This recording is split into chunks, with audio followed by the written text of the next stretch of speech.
now in the Parshas Terumah about the instructions, the divine instructions to Moses, a teacher, to the Jewish people on how to build a house of prayer for all the nations, starting with the tabernacle, the traveling sanctuary in the desert that was traveled with the Jewish people for the years that they were traveling in the desert.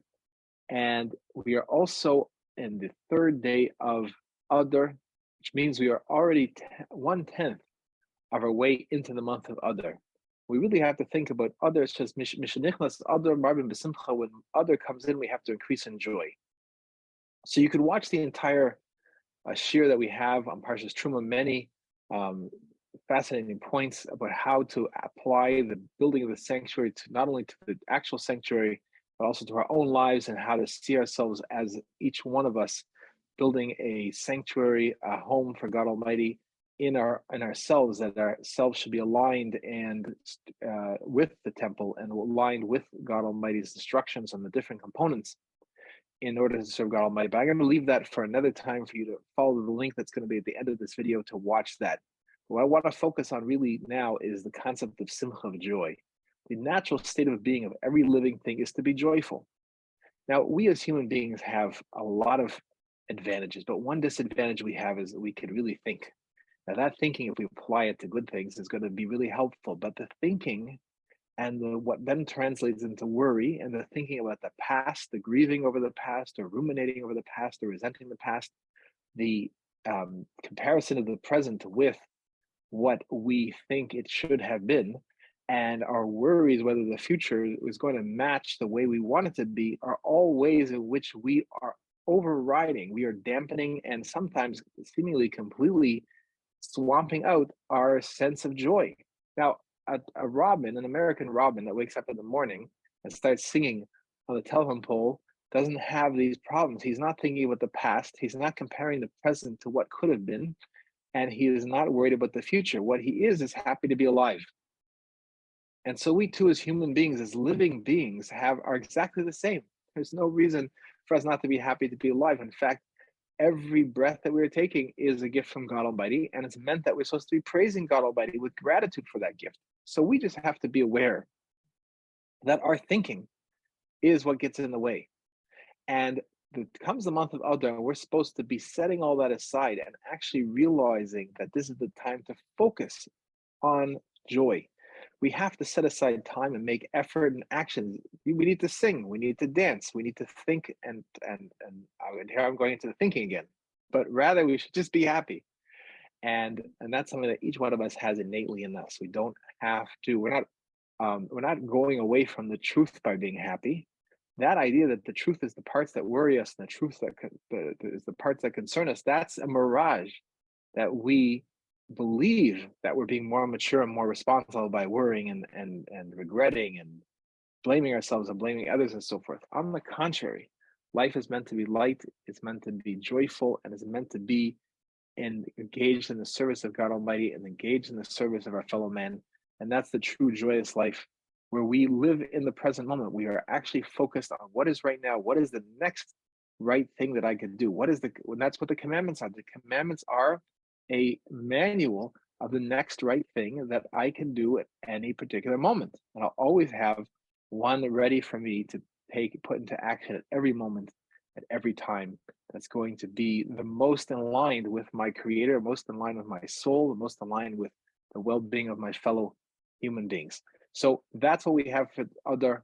We're 3 days into it, and we're gearing up for the holiday of Purim, which we're going to discuss further. And you can watch on Help for Humanity channel and at rabbismith.org. You can watch the Purim videos from last year, and we might be putting out more this year, but the ones from last year are worth rewatching to remind you what the lessons of Purim. But the real lesson is, in the midst of all the serious things we have to consider, in the midst of all the serious lessons, in the midst of the fact that we have to read the Megillah, we have to read the book of Esther like it's continuing right now. It's actually something that's playing out right now, and all the details of the conspiracy of the book of Esther are actually playing out right now. We have to read it in the present tense.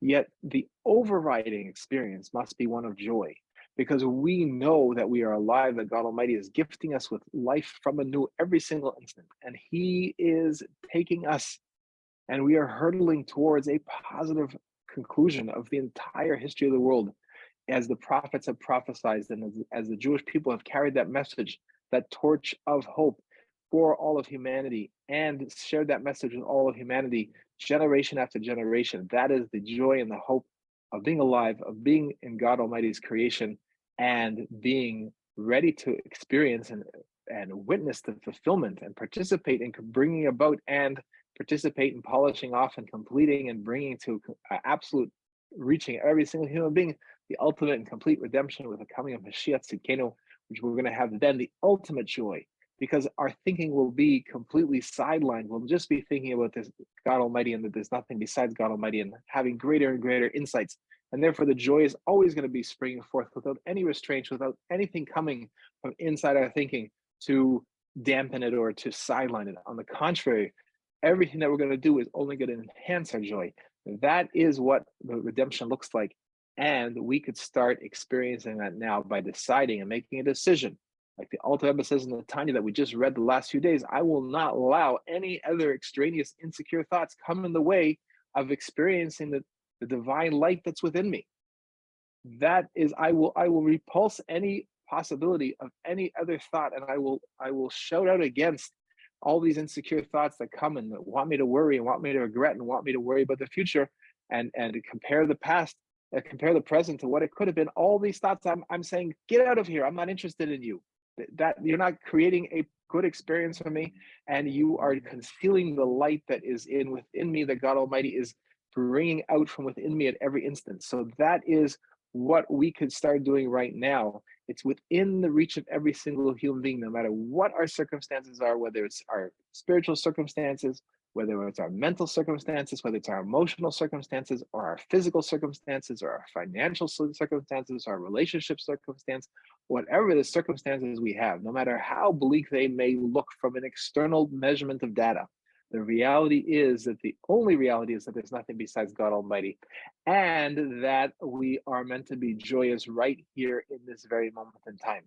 And that is the actual solution to all the problems in our circumstances, the problems that we measure them as problems or calculate them as problems. The solution is the joy, because when we are joyous and we get through and break past all the insecure limitations of our thinking to the real reality that there's nothing besides God Almighty, then we've just solved the problem.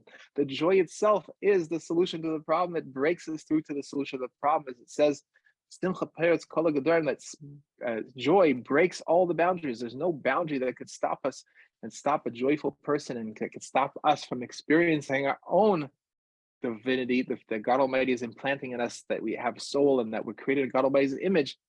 That is something that we can experience at every single moment, and the recipe to that is joy. So others here to emphasize that for us. We've got more and more days to go. Every day should be increasing in joy. We don't stop at the Yom Tov of Purim. We continue every day increasing all the way through the conclusion of the month of Adar, when we then spring into the month of Nisan, which is the concept of miracles above miracles. We may experience it ultimately, and not just ultimately as in the future tense, but the ultimate experience right now of the complete true redemption for the entire world. Amen. All have a good Shabbat.